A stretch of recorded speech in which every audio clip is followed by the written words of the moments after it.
Hey, what is going on, Freedom Fighters? Welcome back to another broadcast here on Break the Chains Media. Today is Tyranny Response Tuesday, June 23rd, 2026. I'm your host, Corey. We're getting into it. We're having a great time, and summer is right around the corner here. It's officially in the heat of summer. We're going to be falling into some hot days coming up. Apparently, in the Front Range, we've got some some severe weather warnings coming up. So if you are watching this now, it's about 4 o'clock Mountain Time, but in like 6 or 7 o'clock into the evening up until 1 a.m., we are expecting some serious hailstorms and high winds of up to 75 miles an hour as per the local weather.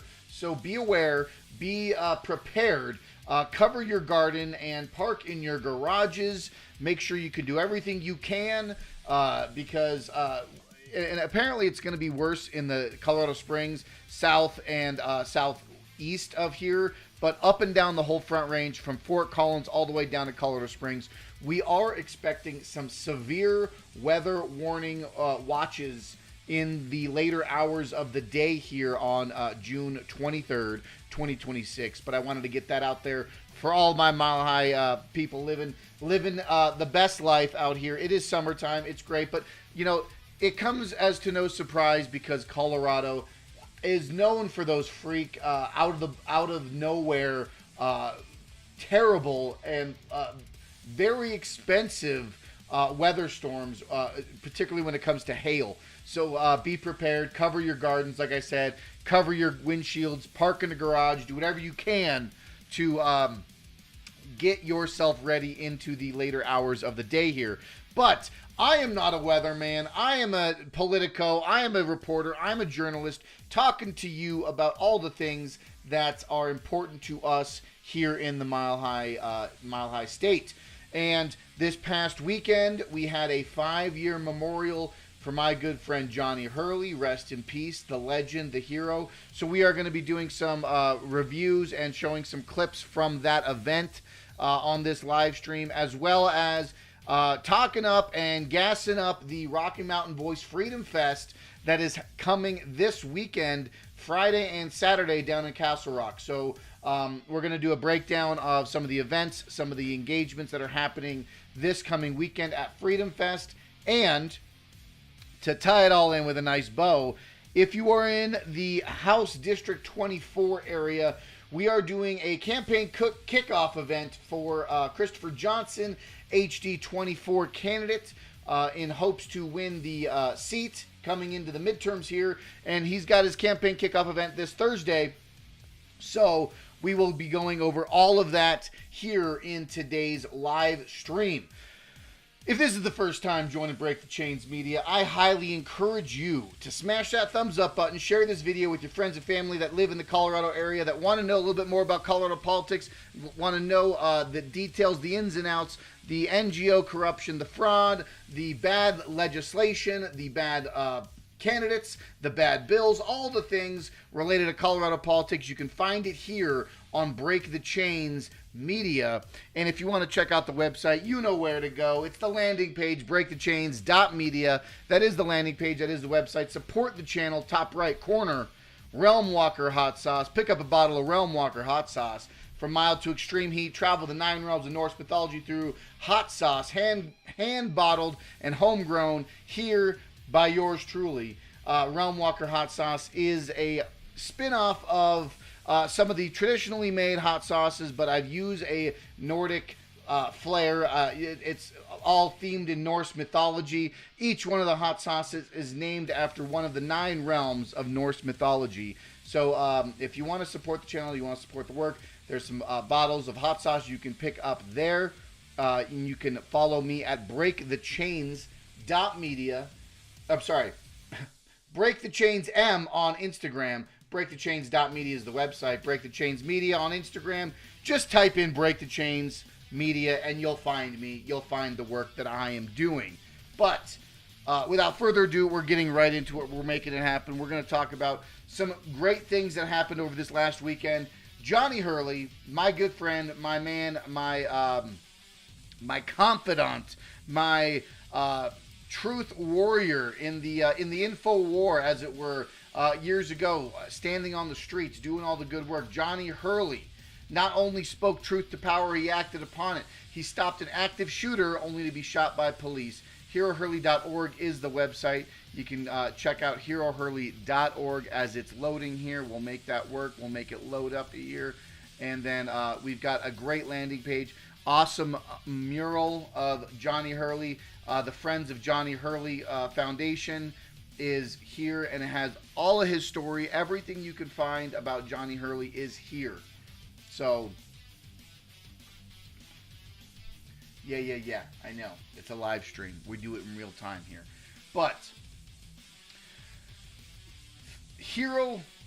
the Friends of Johnny Hurley Foundation and the website HeroHurley.org is the landing page for you to find out everything about Johnny Hurley, who he was, his message, his voice, his passions, his writings, gallery, all the great things that remember Johnny Hurley's legacy. Remember him in his final moments, not just in the final moments of his action in Arvada, Colorado, stopping an active shooter, but everything he did leading up to that moment made Johnny Hurley the hero he was in those fateful moments. So on HeroHurley.org, you can find the documentary that Ford Fisher has done.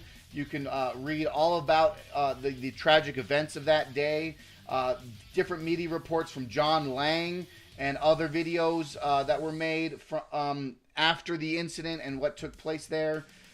Very good compilation of all the things related to not just who Johnny was and the actions that he took, but everything about his life.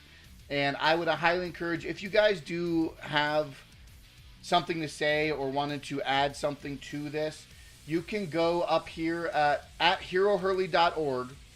You can go up to the top of the bar here and click on the Wall of Love. And here on the Wall of Love, many different people have posted things and pictures and all of the different thoughts that they've had or memories of Johnny. So I highly encourage everyone to check out the Wall of Love and check out HeroHurley.org. Write a little piece about it. Maybe you didn't know him, but maybe you heard about the story. Maybe how that story impacted you and your life. So if you go to HeroHurley.org, you can look at all of the great pictures of Johnny Hurley, all the great videos of Johnny Hurley, his gallery. It's all here. So yeah, it's a lot of great stuff about him and about what he was about. So HeroHurley.org and the Wall of Love to show your love for the hero of Old Town Arvada, Johnny Hurley. And I see you over there. Jenna Chain, 9934. Johnny was such a good person. I miss him. I do indeed. Every day I ask myself, what would Johnny do? Or how would Johnny respond? Or what would Johnny think about the things that we were doing and we were getting involved with? But with that, I also have something else here. This is an older video. It's a 4-minute video of Johnny speaking at the Denver Water Board. So we're gonna watch this, and we're gonna look into this. We're gonna watch this here.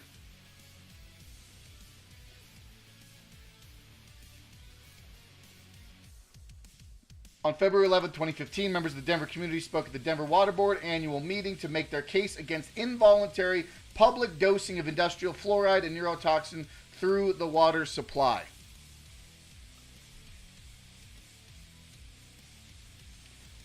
One of those community members was Johnny Hurley.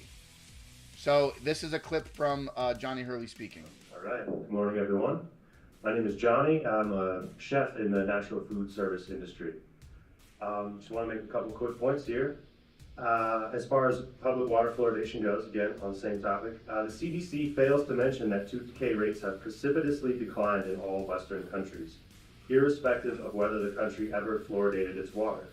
Indeed, most Western countries do not fluoridate their water, and yet their tooth decay rates have declined at the same rate as the US and other fluoridated countries. This fact, which is widely acknowledged, can be quickly demonstrated by examining the World Health Organization's data on tooth decay trends in each country. WHO provides the most recently reported tooth decay rates in 12-year-old children in developed nations. As can be seen, many countries. Mind you, this is from 2015. This is over a decade ago. Johnny speaking to the Denver Water Board about fluoridation. Countries with no water fluoridation at all have lower rates of tooth decay than countries that fluoridate more than 60% of their water. In fact, of the 7 countries with the lowest tooth decay rates, 6 have no water fluoridation programs, while 1, England, fluoridates only about 10% of its water. To the extent that water fluoridation has a benefit on teeth, therefore, it is not a discernible benefit when comparing the tooth decay rates of fluoridated versus non-fluoridated countries. For a practice, water fluoridation hailed as one of the top 10 public health achievements of the 20th century, one would expect to see some detrimental effect among the countries that have opted against doing it. As this data shows, however, no such negative effect can be found. Most developed nations in the world have rejected fluoridation, including 97% of Western Europe. 97% of Europe, which fluoridates more than 70% of its water supplies, is an exception to this rule. According to the British Fluoridation Society, there are more people drinking artificially fluoridated water in the United States than all other countries combined. Make a second point if I still have some time here. All water treatment chemicals, with the exception of fluoride, are added to make drinking water safe and pleasant to consume. pleasant. Fluoride is the only chemical added to treat people who consume the water rather than the water itself. Fluoridating water supplies can thus fairly be described as a form of mass medication, which is why most European countries have rejected the practice. The FDA accepts that fluoride is a drug, not a nutrient. Listen to that. Prevent disease. Fluoridation or any practice that uses the public water supply as a vehicle to deliver medicine violates medical ethics in several important ways. Number one, it deprives the individual of his or her right to informed consent to medication. Yep. It is approved and delivered by people without medical qualifications. It is delivered to everyone regardless of age, health, nutritional status, and without individual oversight by a doctor and without control of dose. Absolutely. The safety and effectiveness of fluoridated water has never been demonstrated by randomized controlled trials, the gold standard study that is now generally required before a drug can enter the market. My question to you would be, is there any other drug or medicine that is safe to administer to every single person in a given community at the same dosage? What is a safe dosage to give to small children? And if fluoridated products are available and affordable on the free market, why are we being medicated on a mass scale without express consent? Thank you. Absolute boss, dude. What an absolute legend, dude. He just nails it. He said everything that needed to be fucking said right in those moments. In typical fashion, the Denver Water Board, an independent, autonomous, and non-political agency, did not act on community concerns and instead sided with the industry, citing the recommendations of captured industry front groups like the WHO, CDC, the AMA, the ADA, etc. So you could just see that for a very long time, Johnny was not just speaking about the fluoridation of the water supply, but we also, I am currently working on some of the older footage that I have of him and I going out to different vaccine clinics and discussing about the dangers of vaccines and talking to people showing up for flu vaccines and various, we're talking way before COVID too. And then we also have videos of us confronting politicians and their war on terror and the Federal Reserve banking and so many great things that that Johnny and I and many others worked together and did in various different degrees. So I just wanted to show you guys this clip. This was from Argus Fest. He shared this with us, with the community, but you can find this, online right now. It's on Argus Fest. Johnny Hurley speaks to the Denver Water Board. Very good find. What a legend Johnny Hurley was and always will be. I also wanted to show this as well. I'm going to close out of that, but we are going to go over to this, and this become is, more. Oh, hold on. This is one of our good friends, Turtle, and he is speaking at the Johnny Hurley Memorial this past weekend, and he was talking about the hierarchy of needs, and I'm not sure exactly. It's a 5-minute clip. We're just going to take a listen to it and just kind of listen to him because arguably Douglas was one of the closest persons to Johnny in his throughout the entire time working. They worked together. They did activism together. They did all kinds of stuff together, and he was definitely impacted greatly among many others. But he always had very good insight and very good words of wisdom to be spoken. And this clip right here, I think, really exemplifies how he had to process this and how he had to process the loss of Johnny and moving forward and trying to understand everything that took place that day. So become more applicable in my own life the more that I'm able to reflect on it. And so I wanted to write it down so that I didn't miss any of the specific points. And it is in relation to the hierarchy of values. Every person has a hierarchy of values. At the bottom are our preferences. Above that are your comforts. Above that are possessions. Above that are your ambitions. Above that are your relationships. And above your relationships should be your principles. But at the very top are the things we believe are worth giving everything for. Most of us never know what sits at the very top of our hierarchy until life forces that question out of you. We think we know what our values are. We might live through those values in a lot, ideological beliefs, political beliefs, religious, such other things like that are important, and they are our values in a lot of ways. But we really don't know what's at the very top of your hierarchy until you're put in a position where that's the only answer that you can come up with, essentially. For Johnny, that question kind of came unexpectedly. In a moment where he could have protected his own comfort, his own safety, or his own future, he chose something higher. He valued the lives of complete strangers more than he valued his own safety and security.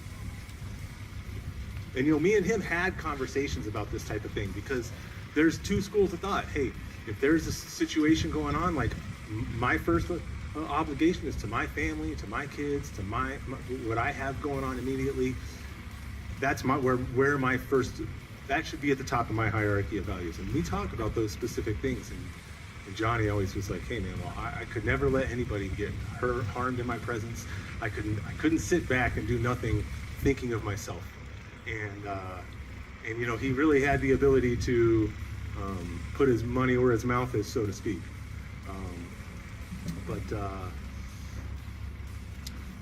Those types of, what's at the top of your hierarchy of values isn't something that you really decide in a split-second decision.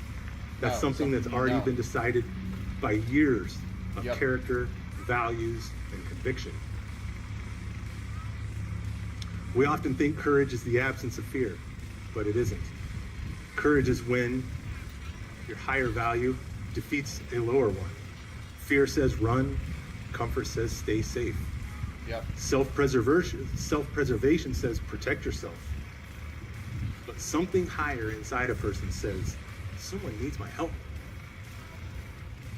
And in those situations, that's where the highest value wins.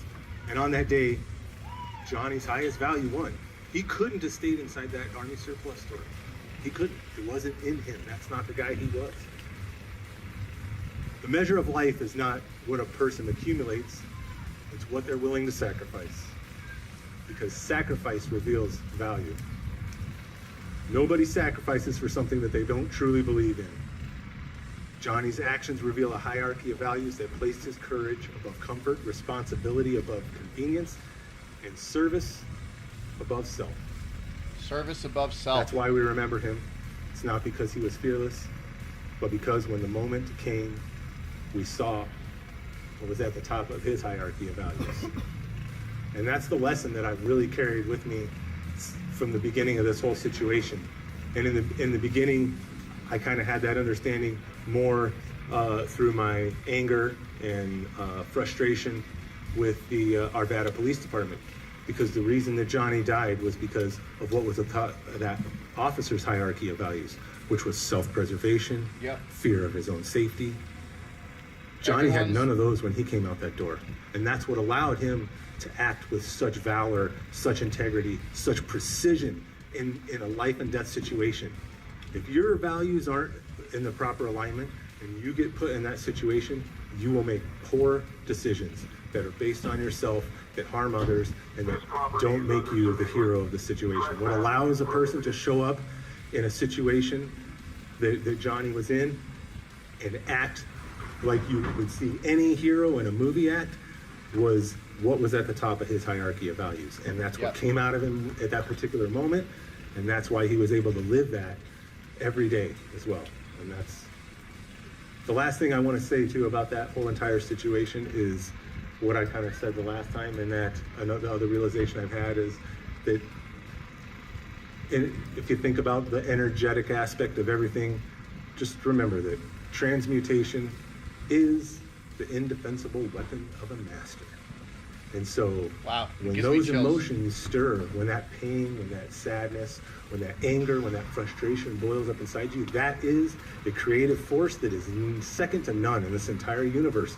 And if you just use that against yourself, use that to feel bad, use that to be angry, you're missing out on the polar opposite opportunity of that tragedy to happen. So there you go. Good stuff, man. It's good stuff, and you know, it's tough. It's tough to digest those difficult moments, but Douglas put it in such a good way, and he spoke. He really spoke from his heart, from his core of being, and to understand that energy, that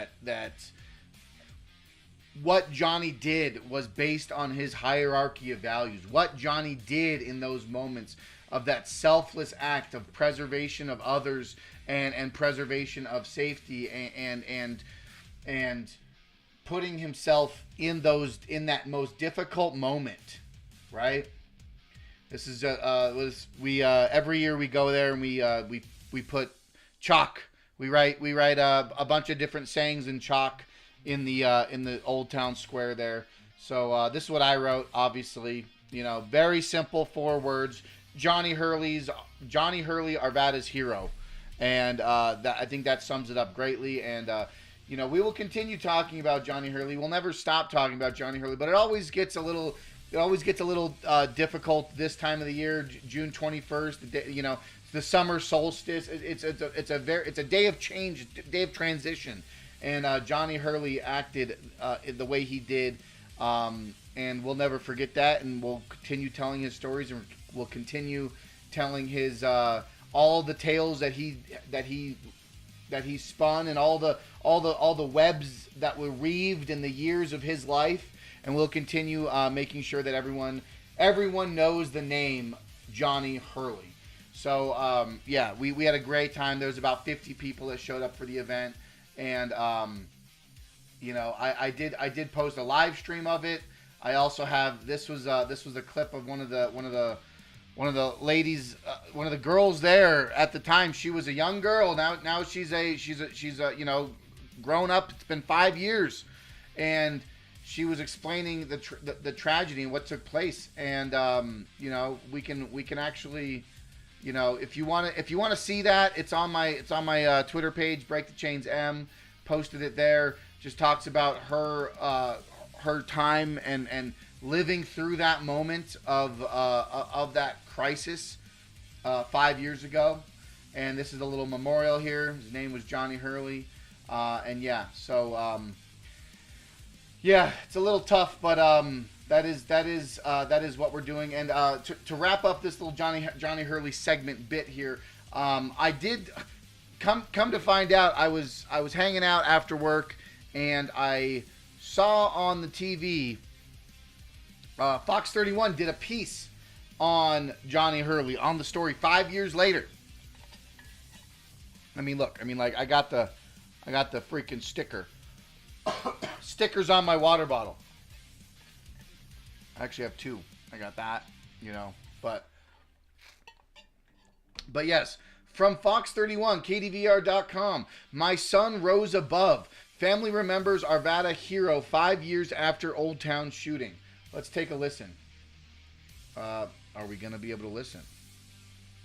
3 people, a gunman, a police officer. 5 years now since the shooting in Old Town Arvada claimed the lives of 3 people, a gunman, a police officer, and a bystander who took down that shooter. And tonight, the family of that Good Samaritan says the grief still sits with them, and they ask the community to remember Johnny Hurley. Fox 31's Anna Kuhn sat down with Hurley's mother in Colorado Springs. Johnny Hurley is remembered as a hero after taking down a gunman in Old Town Arvada. And 5 years after his death, his mom wants to see change in police training. On June 21st, 2021, a gunman walked through Old Town Arvada and aimed his weapon at police cars, shooting and killing Arvada police officer Gordon Beasley. Police say he had a hatred for law enforcement, but his plans for a mass shooting were likely cut short when 40-year-old Johnny Hurley saw the gunman from a nearby Army supply store, pulled out his own gun, and shot the suspect several times. My son rose above. When Hurley went to disarm the gunman, he was shot from behind by an Arvada police officer who, at the time, believed Hurley was a second shooter. The police later hailed Hurley as a hero, but his family was left with a lifetime of grief. Because of what he did, we should have had a parade, and instead we had a funeral. Hurley's mother, Kathleen Bolin, filed a lawsuit against the Arvada Police Department, who eventually agreed to an over $2.7 million settlement. But 5 years later, she says she still doesn't feel like Hurley had any justice and will keep pushing for change in police training protocol after his death. Something needed to change when they said that people could conceal carry. That made situations much more complicated. As time has passed, the support for Hurley has never wavered. Every year, dozens gather in Arvada to remember the day he died. And at Bolin's home in Colorado Springs, neighbors and strangers stopped to take in her garden dedicated to Hurley, giving her a glimmer of hope that her son will not be forgotten. I want the world to know what my son did. And so I will always have this here. It's heartwarming when I see people walk by and they stop and they look. The officer who shot and killed Hurley was never charged. A critical incident response team found that his actions were reasonable and justified. That officer later resigned from the Arvada Police Department. Jeff Colorado DA. Springs, Anna Kuhn, Fox 31. Yeah. So, I mean, that, for all intents and purposes, Fox 31 did a reasonable Summit report. County Sheriff's Office is sharing a video. They did a reasonable report on the shooting that took place. Unlike the New York Times propaganda piece that spun it into how good guys with a gun or concealed carry owners are endangering themselves and others because they don't know how to properly approach a active shooter situation. And the New York Times article that was written about Johnny Hurley and this instance made a direct claim that Johnny was a man of contradiction, and for him to hold a concealed carry firearm while also speaking on these other quote-unquote fringe topics that were written in this report. They just smear campaign Johnny Hurley on the New York Times article while promoting this Officer DeAndreas character. Apparently he's a officer who trains police how to de-escalate shooting active shooter threats. So that's how the New York Times handled it, and at least the local Fox 31 channel did a somewhat reasonable report. But I will make a video. I'll make a short video ripping apart the New York Times article on a standalone video. So feel free. Make sure you smash that thumbs up button and follow the channel here on Break the Chains Media, whether you're on YouTube or on Rumble, or share this stream, because I will be doing more short form videos, clear cut to the point about various topics, and that New York Times hit piece is definitely on my list. So Yeah, with that being said, we are shifting gears here. We are moving into very quickly. I did want to do a quick shout out to this Thursday. This Thursday, we are going to be having a campaign kickoff event for House District 23.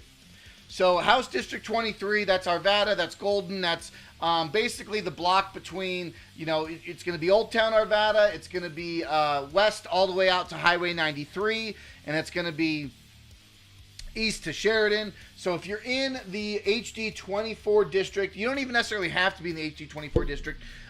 Campaign kickoff event this Thursday for Christopher Johnson. Christopher Johnson is running for House District 24. And if you want to sign up, if you want to be a part of it, if you want to show up, we're going to have a barbecue, we're going to have a marshmallow roast, we're going to have music, we're going to have games, we're going to have a silent auction. It's going to be awesome. So go to johnson4colorado.org and register RSVP, get your information there on the event. And I hope to see you there for Christopher Johnson's campaign kickoff this Thursday, the 25th, from 5:30 to 8 p.m. So that is my little shout out there. And now we are shifting gears. We are landing the plane. We are coming back down to it. And I wanted to definitely wrap up this live stream. Appreciate you all being here, folks. But we've got this is great. This is gonna be good. This is gonna be awesome, folks. Only a few days left until you and everyone else in Colorado can show up to the Rocky Mountain Voice Freedom Fest. The Rocky Mountain Voice is hosting the Freedom Fest June 26th and 27th in Douglas County Fairgrounds in Castle Rock, Colorado. So this is going to be a great event for everyone to show up at. It's 2 days away. 2 days away. And look at this great stuff, folks. We've got the lineup here. We've got the full day lineup on Friday the 26th. 2 different pages of great workshops and events that you can participate in on Friday. But Saturday, we also have we got a rodeo on Saturday. Check this out, folks. On Saturday, June 27th, we're going to have a rodeo. We're going to have a candidate meet and greet. We're going to have Greg Gutfeld on stage, the #1 voice of late night on Fox News. It's going to be awesome, folks. And then as well as the Mountain Majesty Gala. So we've got Nick Shirley's going to be there. Secretary Chris Wright's going to be there. And there are different pricings. There are different tiered scales of your price membership packages if you wanted to get it. It starts at just $45. But listen, all these people are going to be speaking. So many great people. So on Friday at Freedom Fest down in Castle Rock, Colorado, Friday's main stage is going to include Beverly Vance Akins, Patty Fox, Seth Keschel. We're going to have Aaron Lee, Mike David. Patriot Mark Cook is going to be there talking about election integrity. Shout out to Mark Cook. Shout out to Aaron Lee from Protect Kids Colorado, making sure the kids don't get indoctrinated by the trans woke agenda in their schools and in their school districts.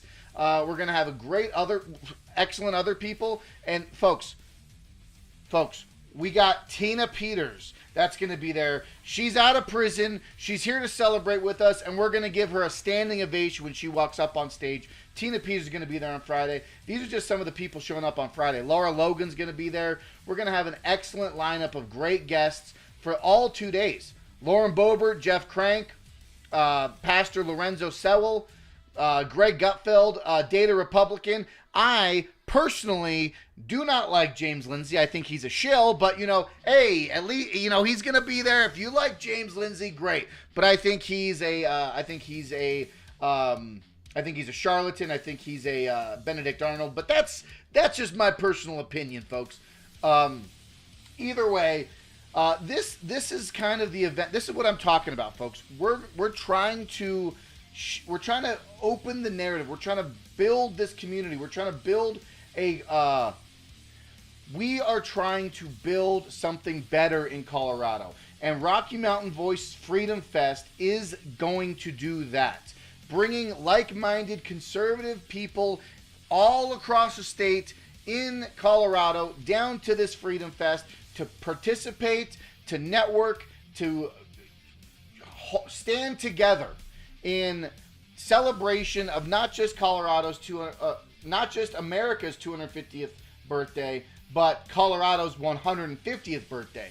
So, if you want to show up to Rocky Mountain Voice Freedom Fest, it's 2 days away. Go to rmvfreedomfest.com, and you can see all the different people here that are going to be participating. All of the it's all the schedule for both days is there, and your pricing is right here. So for $45, you get in, you get to see the rodeo, you get to see the Curtis Grimes concert, you get to be a part of the Family Fun Festival and be a part of the Canada meet and greet for $45.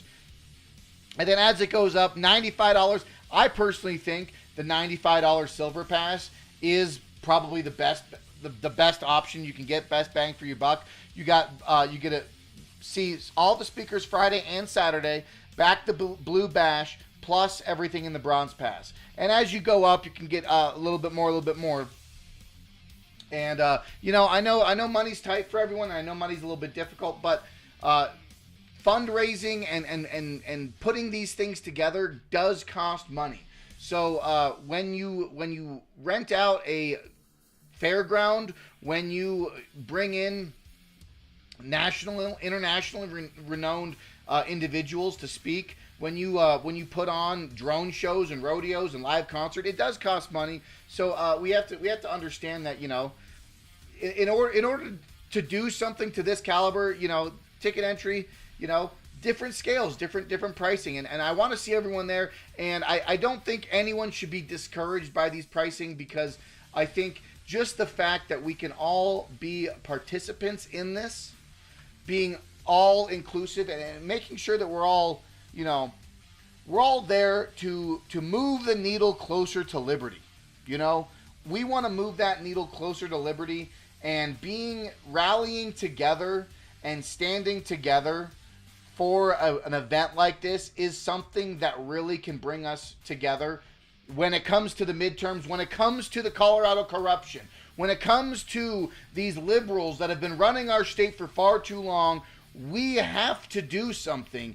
And this Freedom Fest being hosted by the Rocky Mountain Voice is a great opportunity for us to stand together, to join forces, and to fight back against the communist creep and the horde that's taken over Colorado. So highly encourage everyone to show up to the Rocky Mountain Voice Freedom Fest this 26th and 27th, Douglas County Fairgrounds, Castle Rock, Colorado. Go to rmvfreedomfest.com and grab your tickets now. You got just 2 days left, so I hope to see everyone there. I'm going to be there. I am going to be there. I'm going to be handing out, handshakes, stickers, meet and greets. We're going to take some photos. We're going to take some videos. It's going to be a great time. This is how we move the needle closer to liberty, folks. So I hope to see you all there at the Rocky Mountain Voice Freedom Fest. And folks, it's not easy. It's not easy putting on an event like that. It's not easy making something that monumental, bringing all those moving parts together to make something like that happen. So, I know that there's a lot of people that might have their own personal opinions about whether it be the Rocky Mountain Voice, Hardy Ganal, the pricing, or just this overall theme that some people might say, oh, that's just another grift, folks. When you get down to brass tacks, isn't everything kind of a grift? I'm trying to sell you on a product. I'm trying to sell you on an idea. I'm trying to sell you on being activated in your community. If you want to call me a grifter, sure, call me a grifter, because what my grift is right now is I'm trying to get people to get active in their local community, their local politics, their local house districts, their local school board races. Is that really a grift? If I'm out here belting it and trying to make a argument to get involved, to get active, just because I'm one of these people trying to move that needle closer to liberty, closer to freedom, closer to a country that we want to feel good growing up in, raising our children in, being a better nation, I don't consider that being a grift at all. When we're actively trying to do something better, you know, everyone's gonna have their own opinions about everybody, and you know what? Opinions are like assholes. Everyone's got one. You know what I mean? What do you say to that? What do you say to that? Right? I know it's funny. It's a joke. Come on. But let's be real, folks. You gotta take the wins when you can. You gotta stand together when you can, and I think this is a great opportunity. Folks, like I said, I am landing the plane right now. Jenna Chain, 9934. So happy that Tina Peters is free. Thank you for hanging out for this live stream. I appreciate you being here. I know it's a little bit shorter, but folks, we have to be prepared because only a couple hours from now, apparently we're going to get some pretty bad hail. So keep an eye out, a weather eye on the horizon. Look out for those dark clouds out to the east. And be prepared because from what I understand, we're supposed to be getting some pretty bad weather. And, park in your garage if you can. Cover your plants if you can. And that's literally what I'm about to do right now after I get off this. I am going to be going to cover my garden right now. I'm trying to find a stream to raid right now. Hold on. Let's see.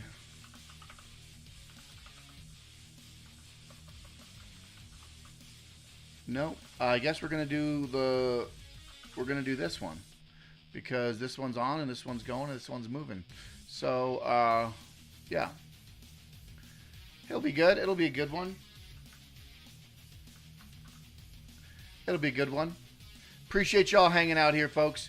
And remember, we got a big weekend coming ahead. We got the campaign kickoff event for Chris Johnson on Thursday. If you want to be there, it's going to be Johnson4Colorado.org. Johnson, the number 4, Colorado.org for Christopher Johnson's campaign kickoff event. And then this weekend, Freedom Fest. And then you got the 4th of July. Then you got Independence Day. Then we get to celebrate our 250th birthday as a nation, you know? So with that being said, folks, thank you so much for being here. I appreciate you, and we'll see you next time on Break the Chains Media. And as always, fight for freedom and never give up.